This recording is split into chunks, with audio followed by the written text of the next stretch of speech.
Why did I start drinking and how did I stop? If you're new here, my name is Amanda. I am a recovering alcoholic. I used to drink vodka and take kratom all day, every day for about 3 years straight.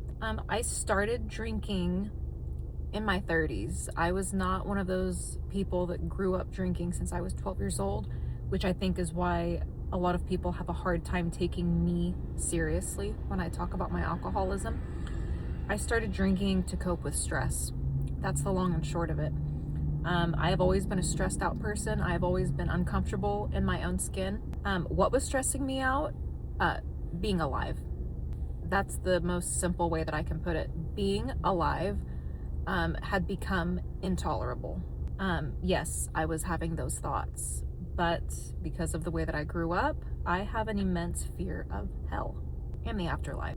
That's another video. I found that taking kratom and drinking alcohol unfortunately made me feel really, really happy and really good. And that is a defect, by the way, because not a lot of people can take those things together without being so sick that they never want to do it again. And for me, it was like I had found the answer to everything. And being an addictive personality type, once I saw how it made me feel, there was no way that I wanted to stop. I had no reason to stop. It wasn't until 3 years down the road when it had just completely consumed my life, driven me into financial ruin, ruined many relationships that I had. It was beginning to ruin my relationship with my son. And I stopped. Let me just say, I don't recommend doing what I did to stop. You don't have to do this to stop drinking. I quit drinking following upon this series of events. My boyfriend broke up with me. I got into a car accident. I broke my pelvis, totaled my car. Upon being rushed to the hospital, I was told that I was pregnant, and my entire world changed that morning. If you guys have watched my other videos, you know how the story turned out, but it was just sobering in itself that morning. The thing is though, even coming home from the hospital that day, I still wanted to drink. I still wanted to use my kratom. The only reason I didn't was not anything other than I could not bring myself to knowingly put those things in my body knowing that I was pregnant. So I didn't even really choose to get sober. I was forced into it by pregnancy. You know, I was bedbound. I couldn't walk. If you've ever had a broken pelvis or fractured pelvis, I had 3 fractures. Everything hurts. It's painful. There's no way to sit. There's no way to lay. There is no way. You're just constantly uncomfortable. So, you know, and I didn't have a car. I couldn't even go get alcohol, but I would have found a way. If I had not been pregnant and I had just gotten the car accident, within an hour, I would have found a way to get my hands on alcohol. I stopped because what it would cost me to continue was now greater than what it was going to cost me to go through sobriety and recovery. Having said that, I did relapse about a year later. I got sober September 2023 and I relapsed November 2024. It was the worst, darkest time of my life. I don't think that my recovery actually began until I relapsed. That is not me telling you that you need to relapse. You don't need to. But if you do relapse, you can get better. You can get back on the horse again. My relapse really showed me, you know, back to what it was going to cost me if I continue drinking. My relapse really showed me a clear picture of what was at risk and what I not probably would lose or might lose, but what I absolutely was going to lose if I continued to fantasize and romanticize alcohol and kratom. I had to come to grips with the fact that they did not make me happy and they did not fix me. I also had to come to grips with the fact that my problem was not alcohol or kratom. My problem was within myself. I am sick in a lot of ways. I need help mentally, emotionally. I have trauma that I've never dealt with. I probably have some personality issues that I've not been diagnosed with. That was a huge part of recovery.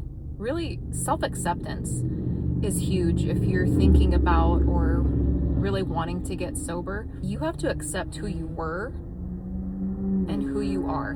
You cannot deny anything about yourself. You have to let go of any facade that you have designed for yourself, because that is all tied into addiction.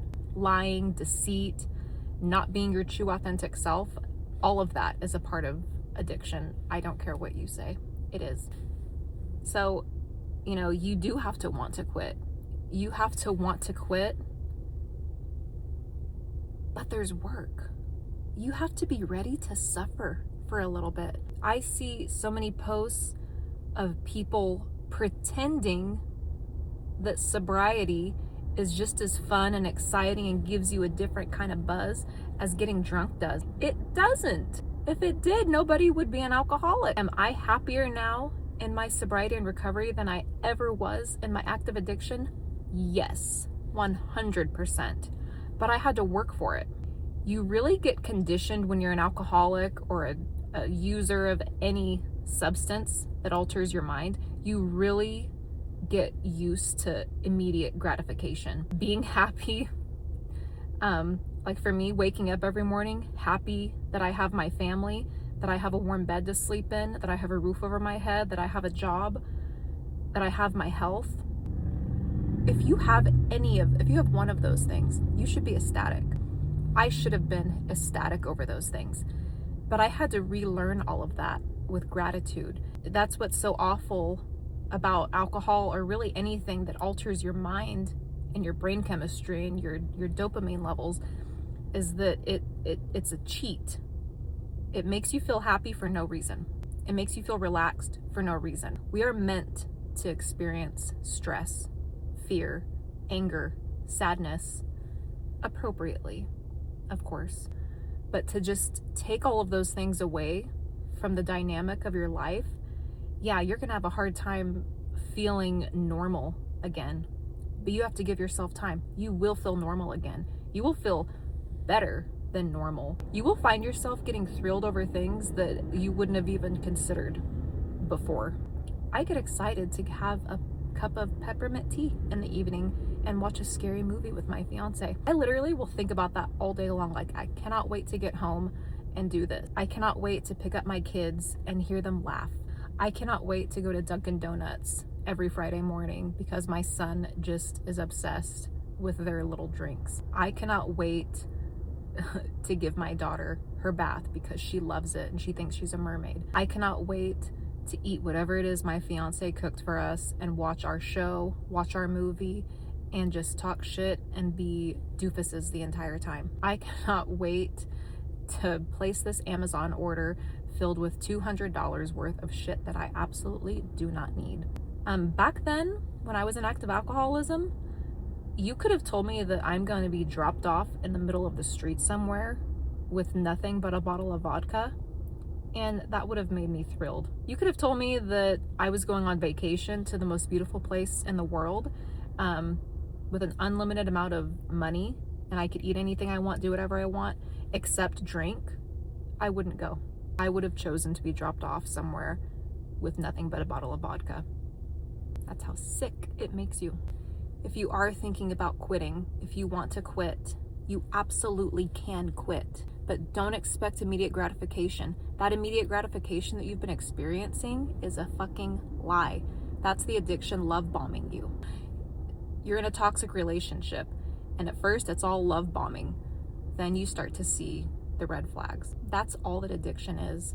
It's a toxic relationship, and you don't see the red flags until they've already annihilated you.